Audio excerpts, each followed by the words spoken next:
में हम connective tissue के बारे में डिटेल से पढ़ने जा रहे हैं। पिछले वीडियो में हमने कनेक्टिव टिश्यू को ब्रीफली स्टडी किया था, जहाँ पे हमने ये पढ़ा था कि कनेक्टिव टिश्यू ह्यूमन एम्ब्रियो के मीजोडर्म से मिलकर बना होता है। अब इसके बारे में यहाँ हम डिटेल से देखेंगे। तो सबसे पहले हम समझते हैं कि कनेक्टिव टिश्यू का मेनली कितना फंक्शन होता है। तो कनेक्टिव टिश्यू मेनली 3 काम करता है। ये हमारे पूरे शरीर को बाइंड करके रखता है, एक जगह इकट्ठा करके रखता है। जैसे हार्ट का प्लेस यहाँ पर है, कभी ऐसा तो नहीं होता कि आप सब सुबह उठे तो हार्ट यहाँ से लेके आपके पैर के पास आ गया। हार्ट का प्लेस प्रॉपर फिक्स है। इसी तरह किडनी है, लीवर है, लंग्स है, सबका पार्ट क्या है, प्रॉपरली फिक्स है। कोई भी ऑर्गन अपनी जगह से डिस्प्लेस नहीं होता है। वो डिस्प्लेस क्यों नहीं होता है? क्योंकि कनेक्टिव टिश्यू उसके उसी जगह बांध के या उसके प्लेस पे प्रॉपरली बाइंड करके रखता है। कनेक्टिव टिश्यू का दूसरा मेन काम है कि ये हमारे बॉडी में ट्रांसपोर्ट करता है चीज़ों को। जैसे हमने सांस लिया, ठीक है, और ऑक्सीजन हमारे लंग्स में गया। अब लंग्स से पूरे बॉडी में ऑक्सीजन पहुंचाना है, तो ये काम किसके द्वारा किया जाएगा? ये काम कनेक्टिव टिश्यू के द्वारा किया जाएगा। और जो काम कौन करता है? ब्लड करता है। इसीलिए ब्लड आपका कनेक्टिव टिश्यू का एक पार्ट हो जाता है। इसी तरह आपके ऑक्सीजन को, न्यूट्रिएंट को पूरे बॉडी में पहुंचाना, ये किसके द्वारा किया जाता है? कनेक्टिव टिश्यू के द्वारा किया जाता है। और पूरे बॉडी से वेस्ट को इकट्ठा करना या कार्बन डाइऑक्साइड को इकट्ठा करके बाहर करना, ये सब किसका फंक्शन होता है? ये सब कनेक्टिव टिश्यू है, उसी का फंक्शन होता है। तो कनेक्टिव टिश्यू का दूसरा मेजर काम क्या है? Transportation of nutrient and oxygen throughout the body and also the transportation of waste product and carbon dioxide throughout body. उसके बाद इसका तीसरा काम क्या है? सपोर्ट करता है। ये हमारे अलग अलग ऑर्गन को सपोर्ट करता है। हर ऑर्गन के अंदर बहुत सारा इंटरसेलुलर स्पेस होता है। जैसे बोन है, तो बोन के अंदर बहुत सारा इंटरसेलुलर स्पेस होता है। तो उसको कौन करता है? उसको अलग अलग मैट्रिक्स फिल करता है। और मैट्रिक्स के अलावा भी कुछ ऐसे टाइप के होते हैं टिश्यू जो उस चीज़ को क्या करते हैं? फिल करते हैं। तो ऑर्गन के बीच इंटरनल स्पेस फिल करने का काम भी कौन करता है? कनेक्टिव टिश्यू ही करता है। अब हम कनेक्टिव टिश्यू का टाइप देखते हैं। तो students, connective tissue generally 8 type का होता है। Areolar connective tissue, adipose connective tissue, tendon और लिगामेंट, ब्लड और लिम्फ, बोन्स एंड कार्टिलेज। अब देखिएगा, एडिपोज जो आपका कनेक्टिव टिश्यू है, यहाँ से क्वेश्चंस बहुत सारा बनता है। तो एक एक टिश्यू के बारे में हम डिटेल से डिस्कस करने जा रहे हैं। सबसे पहले देखिए एरियोलर कनेक्टिव टिश्यू, ठीक है। इसको हम लूज कनेक्टिव टिश्यू भी बोलते हैं, क्योंकि ये बहुत सॉफ्ट होता है और इसके बीच बहुत सारा इंटरसेलुलर स्पेस होता है। याद रखिएगा, कनेक्टिव टिश्यू के बीच में इंटरसेलुलर स्पेस बहुत ज़्यादा होता है, जिसकी वजह से इसके बीच आपका मैट्रिक्स होता है। जबकि इपिथेलियल में हमने क्या स्टडी किया था कि उसके टिश्यू के बीच में कोई इंटरसेलुलर स्पेस नहीं होता है, जिसके वजह से उसमें मैट्रिक्स बहुत कम या नेग्लिजिबल होता है। लेकिन आपका कनेक्टिव टिश्यू में क्या होगा कि आपका मैट्रिक्स ज़्यादा होगा, क्योंकि यहाँ सेल के बीच में इंटरसेलुलर स्पेस है। अब देखिए कि एरियोलर कनेक्टिव टिश्यू को हम लूज कनेक्टिव टिश्यू भी बोलते हैं, और ये बहुत ज़्यादा सॉफ्ट भी होता है। सेकेंड चीज़, ये कहाँ पाया जाता है? तो ये बोन मैरो में पाया जाता है। और कहाँ पाया जाता है? ये स्किन और मसल के बीच में पाया जाता है, और ब्लड वेसल के चारों बगल भी पाया जाता है। अब देखिएगा, ये ऐसा क्यों पाया? क्योंकि यही connective tissue फिल्स up space between the internal organ. हमारा कोई भी ऑर्गन है और उसके बीच अगर स्पेस है, तो उस स्पेस को फिल करने का काम किसके द्वारा किया जाता है? वो एरियोलर के द्वारा किया जाता है। तो एरियोलर कनेक्टिव टिश्यू स्पेस को फिल करता है बिटवीन इंटरनल ऑर्गन्स। इसीलिए जो हमारा स्किन है और स्किन के नीचे जो मसल है, इसके बीच आपका जो स्पेस को कौन करेगा? Fill areolar connective tissue muscle और स्किन के बीच के स्पेस को फिल करता है, ठीक है। ये हमारा क्या करता है? बोन मैरो के अंदर भी जो स्पेस होता है, बोन मैरो क्या होता है? जैसे अगर हम कोई भी बोन लें, तो बोन के अंदर आप देखते होंगे कि आपका सॉलिड पार्ट होता है, ठीक है। तो इसी को हम बोन मैरो बोलते हैं, और यहीं से आपका ब्लड का फॉर्मेशन होता है। बोन के अंदर जो, जैसे जो लोग चिकन खाते होंगे, ठीक है, तो जब आप लोग जो लेग पीस की हड्डी को आप दांत से जब आप तोड़ते होगे, तो उसके अंदर आपको झिल्ली नुमा आपको लाल रंग का सॉलिड दिखाई देता होगा, जबकि बनाने के बाद वो उसका कलर हो जाता है ब्लैक, ठीक है। तो वो जो हड्डी के अंदर जो सॉलिड होता है चिकन में या जो मटन में, ठीक है, वो आपका क्या कहलाता है? बोन मैरो कहलाता है। ये सभी मैमल्स में आपके बोन्स के बीच में आपका बोन मैरो प्रेजेंट होता है। तो बोन मैरो के बीच जो इंटरनल स्पेस है उसको भी कौन फिलअप करता है, एरियोलर कनेक्टिव टिश्यू फिल करता है। और ये हमारे ब्लड वेसल है, जैसे आर्टरी हो गया या वेन हो गया, तो ये इसके चारों बगल पाया जाता है, जो कि इसको ये क्या करता है, बाइंड करके रखता है, फिक्स करके रखता है इन वेसल्स को, चाहे आर्टरी को या वेन को अपनी जगह से डिस्प्लेस, ये क्या कर अपनी जगह ही रखता है बना के, वहां से वो उसको डिस्प्लेस नहीं होने देता है। तो यहां पर हम रखेंगे ध्यान कि एरियोलर टिश्यू है जो कि स्पेस फिल करता है ऑर्गन के बीच में। और सबसे इंपॉर्टेंट फंक्शन, ये बहुत सारे एग्जाम में पूछा हुआ है कि कौन सा टिश्यू होता है जो कि टिश्यू के रिपेयरमेंट में हेल्प करता है। तो एरियोलर टिश्यू क्या करता है कि अगर कोई भी टिश्यू में इंजरी हो जाए या डैमेज हो जाए तो उसको कौन रिपेयर करता है, एरियोलर करता है। इसके बाद ये मास्ट सेल भी आपका एरियोलर टिश्यू में ही पाया जाता है। तो एरियोलर कनेक्टिव टिश्यू में मास्ट सेल भी पाया जाता है, जो कि क्या करता है, तीन चीज को सेक्रीट करता है, हेपारिन, हिस्टामिन और सेरोटोनिन। हेपारिन क्या है कि एक आपका प्रोटीन है, ब्लड प्रोटीन है, जो कि लीवर में बनता है, लेकिन सेक्रीट किसके द्वारा किया जाता है, मास्ट सेल के द्वारा किया जाता है। ये क्या करता है कि ये बॉडी के अंदर ब्लड को क्लॉट नहीं होने देता है, खून का थक्का जमने नहीं देता है। हमारे ब्लड के अंदर प्लेटलेट्स होता है जो कि खून का थक्का जमाता है, ठीक है, लेकिन बॉडी के अंदर वो प्लेटलेट्स खून का थक्का नहीं जमा दे। अगर बॉडी के अंदर खून का थक्का जम जाएगा तो क्या होगा, हमको हार्ट अटैक आ जाएगा या हेमरेज हो जाएगा। तो बॉडी के अंदर ब्लड का थक्का जमाने से कौन रोकता है, हेपारिन रोकता है, ताकि ब्लड स्मूथली फ्लो हो सके। सेकेंड चीज, मास्ट सेल सेक्रेट क्या करता है, हिस्टामाइन को करता है सेक्रेट। याद रखिएगा, हिस्टामाइन हमारे ब्लड सर्कुलेशन को करता है इंक्रीज, ये ब्लड के फ्लो को करता है तेज, और ये स्टेमिना को भी इंक्रीज करने में काफी इंपॉर्टेंट रोल प्ले करता है। फिर आ जाता है सेरोटोनिन। सेरोटोनिन भी एक टाइप का, पहले ध्यान रखिए, हिस्टामिन और सेरोटोनिन ये दोनों एक टाइप का क्या है, न्यूरोट्रांसमीटर है। न्यूरोट्रांसमीटर किसको बोलते हैं, जो कि हमारे नर्व सेल को ब्रेन से निकलता है और जो कि हमारे नर्वस रिस्पॉन्स को कंट्रोल करता है। तो सेरोटोनिन क्या करता है कि ये नींद लाने में हेल्प करता है। याद रखिएगा, ये हमारे मूड को चेंज करता है, हमारे बॉडी को रिलैक्स करता है, ब्लड सर्कुलेशन को डाउन करता है। ये सब क्वेश्चन कितना बार अलग अलग एग्जाम में पूछा हुआ है कि हिस्टामाइन क्या करता है, ब्लड सर्कुलेशन को इंक्रीज कर देता है, और सेरोटोनिन क्या करता है, ब्लड सर्कुलेशन को डिक्रीज, मतलब इसकी वजह से ब्लड सर्कुलेशन क्या होता है, डिक्रीज होता है। ठीक है, तो ये हमारा रहा एरियोलर टिश्यू के बारे में। ये किसी भी एग्जाम, चाहे वो एनडीए या एसएससी हो, उसके लिए बहुत ज़्यादा ये इंपॉर्टेंट टॉपिक है। ये सारे इंपॉर्टेंट पॉइंट्स आपको यहाँ पे लिख दिए गए हैं। अब देखिए सेकंड टिश्यू आता है, ये हमारा होता है एडिपोज। एडिपोज टिश्यू के बारे में बिल्कुल सिंपल सा है। ये एक ऐसा टिश्यू है जो कि फैट ग्लोब्यूल से मिलकर बना होता है। किससे मिलकर बना होता है, ये फैट से मिलकर बना होता है, और ये भी क्या होता है, बहुत ही सॉफ्ट होता है। ठीक है, अगर आप किसी मोटे इंसान को देखोगे तो उसका शरीर बहुत थुलथुला होता है। वो इसीलिए थुलथुला होता है कि उसके बॉडी में क्या होता है, एडिपोज टिश्यू का मात्रा बहुत ज़्यादा होता है। हमारे शरीर में जो फैट स्टोर होता है वो कहाँ जाके होता है, एडिपोज टिश्यू के अंदर स्टोर होता है। कोई इंसान जितना दुबला पतला है उसके अंदर एडिपोज टिश्यू उतना ही कम होगा और उसका बॉडी स्किनी होगा। कोई इंसान जिसके अंदर जितना फैट है, जितना मोटा है, वो सब जाके कहाँ पे स्टोर, तो उसके शरीर में एडिपोज टिश्यू उतना ही ज़्यादा होगा, और क्या होगा कि वो उतना ही आपको चबी या फ्लफी आपको दिखाई देगा।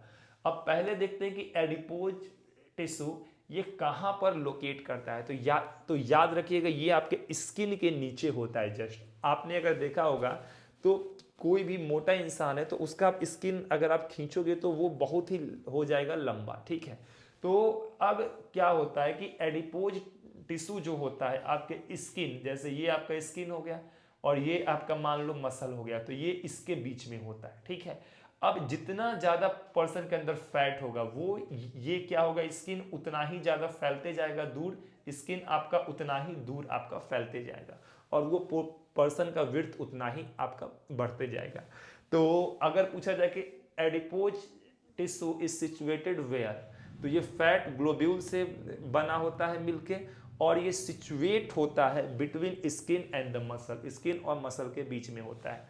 याद रखिएगा, ये एक बार एसएससी में पूछा हुआ क्वेश्चन था कि एडिपोज टिश्यू सबसे ज़्यादा किस में पाया जाता है, तो याद रखिए सबसे ज़्यादा ये ह्यूमन इन्फेंट में पाया जाता है। आपके 1 साल का जो बच्चा होता है उसमें मतलब जन्म से लेकर 1 साल तक के बच्चे में एडिपोज टिश्यू बहुत ज़्यादा पाया जाता है। इन्फेंट या चाइल्ड के बाद ये फिर किस में ज़्यादा पाया जाता है, ये फीमेल में ज़्यादा पाया जाता है, और ये सबसे कम कहाँ पाया जाता है, मेल में पाया जाता है।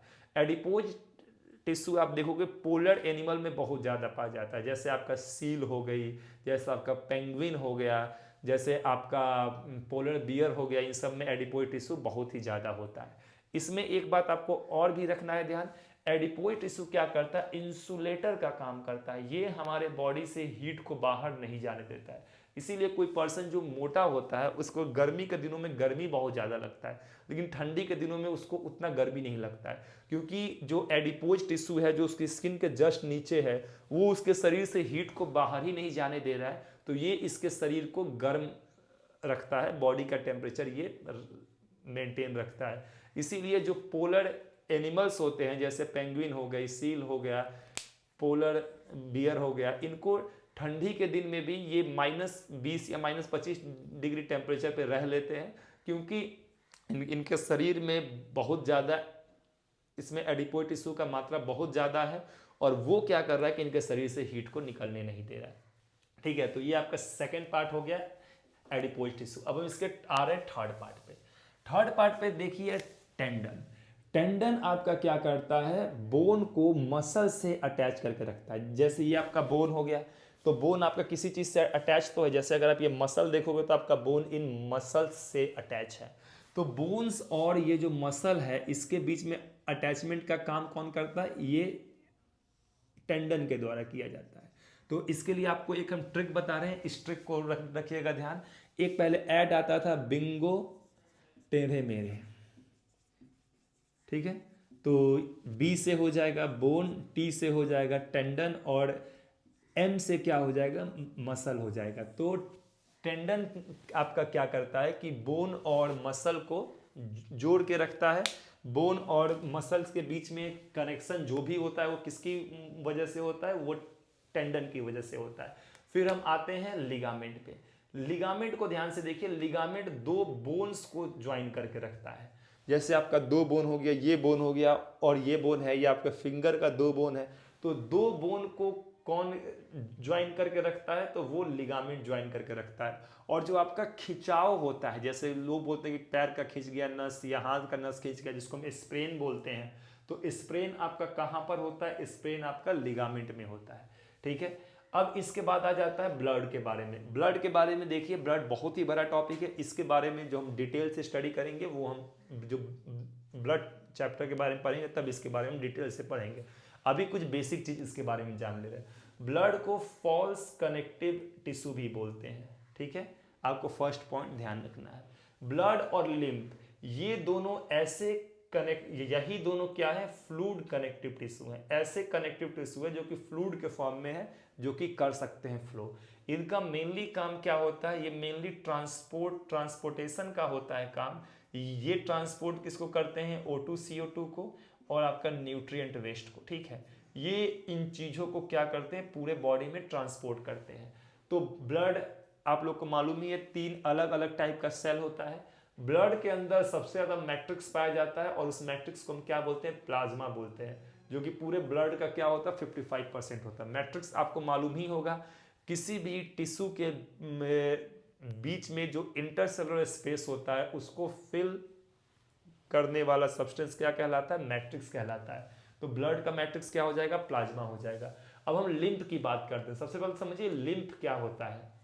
जब भी आपका जो ब्लड वेसल है, हमारे ब्लड वेसल्स में छोटे छोटे पोर्ट्स होते हैं, उस पोर्ट्स से लगातार प्लाज्मा हमारा क्या होता है, रिस रहा होता है, निकल रहा होता है बाहर। तो ब्लड से प्लाज्मा जो मतलब जो ब्लड से जो प्लाज्मा का जो रिसाव होता है, हल्का हल्का प्लाज्मा जो बाहर आ रहा होता है। जैसे मान लीजिए कि ये आपका ब्लड वेसल्स है, इसमें छोटे छोटे पोर्ट्स हैं, बिल्कुल छोटे छोटे पोर्ट्स हैं, इसके बीच में हमारे ब्लड सेल जा रहे हैं, ठीक है, दोनों बगल हमारे क्या है, छोटे छोटे पोर्ट्स है, इसको समझिएगा ध्यान से। और यहाँ पे इसके अंदर जो मैट्रिक्स क्या है, लिक्विड कौन सा है, प्लाज्मा।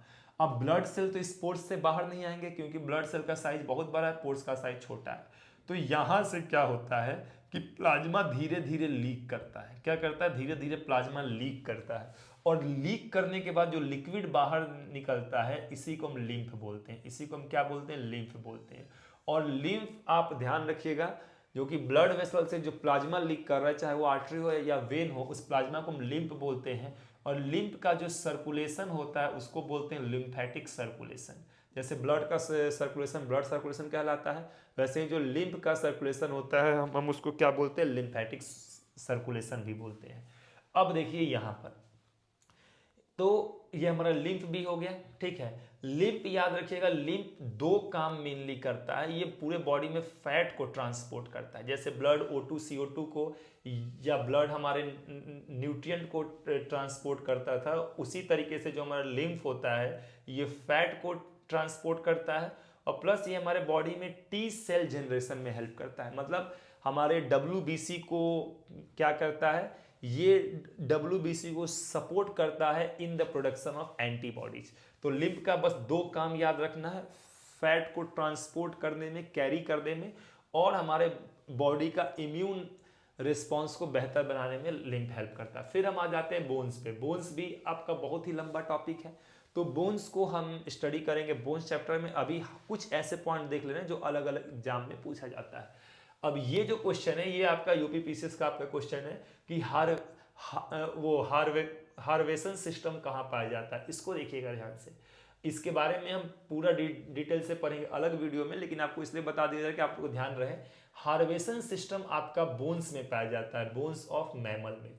तो अगर कोई आपसे पूछे कि हार्वेशन सिस्टम क्या होता है, तो बस आप याद रखिएगा हार्वेशन सिस्टम मैमल्स के बोन्स में आपका मिलता है, ह्यूमंस के जनरली लॉन्ग्स बोन्स में ये होता है, ठीक है।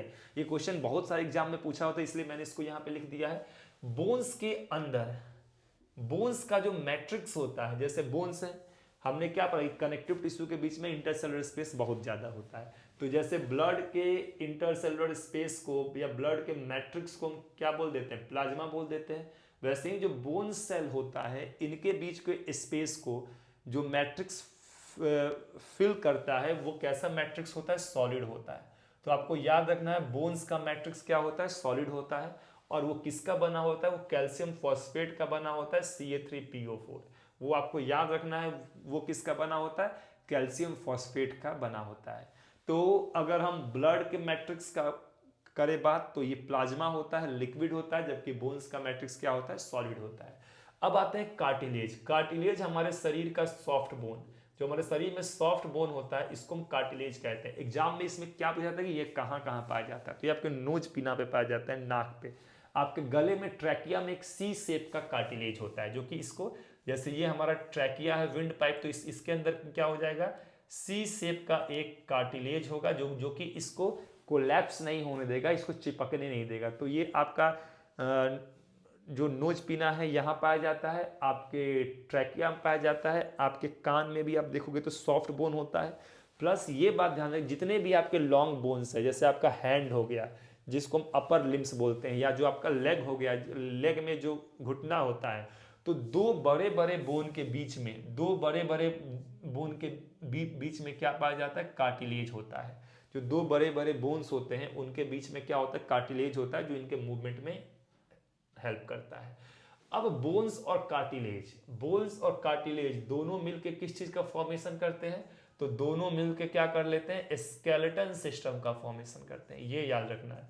तो स्केलेटन सिस्टम क्या हो गया? बोन्स और कार्टिलेज को मिला के जो सिस्टम बनता है उसको हम स्केलेटन सिस्टम बोलते हैं।